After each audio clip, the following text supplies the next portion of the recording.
Malappuram കൂട്ടിലങ്ങാടിയിൽ bike യാത്രികനെ ഇടിച്ചിട്ട് നിർത്താതെ പോയ കാർ കണ്ടെത്തി. വാഹനവുടമ മഞ്ചേരി സ്വദേശി റാഫിയെ ക്രൈംബ്രാഞ്ച് പിടികൂടി. ഒക്ടോബർ 18-നാണ് ബൈക്ക് യാത്രികനായ സുനീറിനെ കാർ ഇടിച്ചിട്ടത്.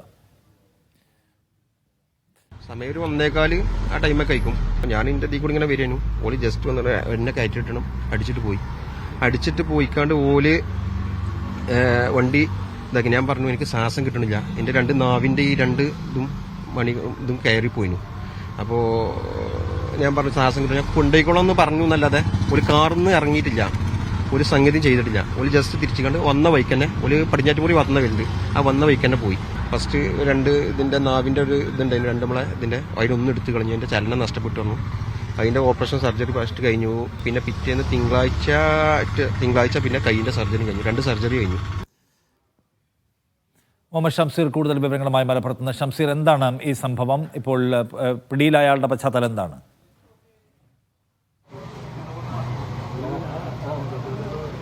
നിഷാദ്, ഒക്ടോബർ 18-ാം തീയതിയാണ് ഈ സംഭവം ഉണ്ടാകുന്നത്. സംഭവം കഴിഞ്ഞ് 3 മാസത്തോടടുക്കുമ്പോഴാണ് ഈ കാറും പ്രതിയെയും പോലീസിനെ പിടികൂടാൻ കഴിഞ്ഞത്. എനിക്ക് മുന്നിൽ കാണുന്ന ഈ സ്വിഫ്റ്റ് ഡിസയർ കാറാണ് ഒക്ടോബർ 18-ാം തീയതി പുലർച്ചെ 1 മണി സമയത്ത് കൂട്ടിലങ്ങാടിയിൽ വെച്ച് യുവാവിനെ ഇടിച്ചിട്ട് നിർത്താതെ പോവുകയായിരുന്നു. ബൈക്ക് യാത്രികനായ സുനീറിനെയാണ് അന്ന് ഈ കാർ ഇടിച്ചിട്ടത്. ഈ അപകടത്തിൽ വലിയ പരിക്ക് സുനീറിന് ഏറ്റു. മാത്രമല്ല, ഈ അപകടം നടന്ന് റോഡിൽ കിടന്ന സുനീറിനെ രക്ഷിക്കാൻ പോലും, കാറിൽ ഹോസ്പിറ്റലിൽ കൊണ്ടുപോകാൻ പോലും ഈ പ്രതി തയ്യാറായില്ല എന്നുള്ളത് കൂടിയാണ് ഇതിൻ്റെ ഗൗരവം കൂട്ടുന്നത്.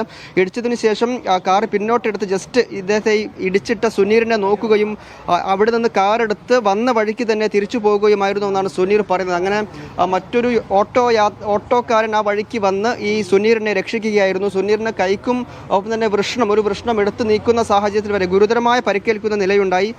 നിർമ്മാണ തൊഴിലാളി കൂടിയാണ് സുനീർ. ഈ സംഭവത്തിലാണ് 3 മാസത്തോടടുക്കുമ്പോൾ ഈ കാറും പ്രതിയെയും പിടികൂടുന്നത്. ഇതിൽ CCTV ദൃശ്യങ്ങളിലൊന്നും തന്നെ കാറിൻ്റെ ദൃശ്യങ്ങൾ വ്യക്തമായിരുന്നില്ല.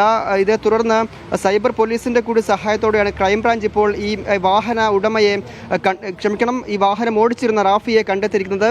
റാഫി മഞ്ചേരി സ്വദേശിയാണ്. ആ സമയത്ത്, ഈ അപകടം നടക്കുന്ന സമയത്ത് കൂട്ടിലങ്ങാടി മേഖലയിൽ ഉണ്ടായിരുന്ന മൊബൈൽ ഫോൺ നമ്പറുകൾ കൂടി കേന്ദ്രീകരിച്ചാണ് പോലീസ് അന്വേഷണം ഊർജിതമാക്കിയത്. അതിനൊടുവിലാണ് ഈ പ്രതിയെ കണ്ടെത്താൻ കഴിഞ്ഞത്. നമ്മൾ കാണേണ്ട കാര്യം, ബൈക്ക് യാത്രികനെ ഇടിച്ചിട്ട് നിർത്താതെ പോയ കാറ് ഒടുവിൽ ക്രൈംബ്രാഞ്ച് കണ്ടെത്തിയിരിക്കുന്നു.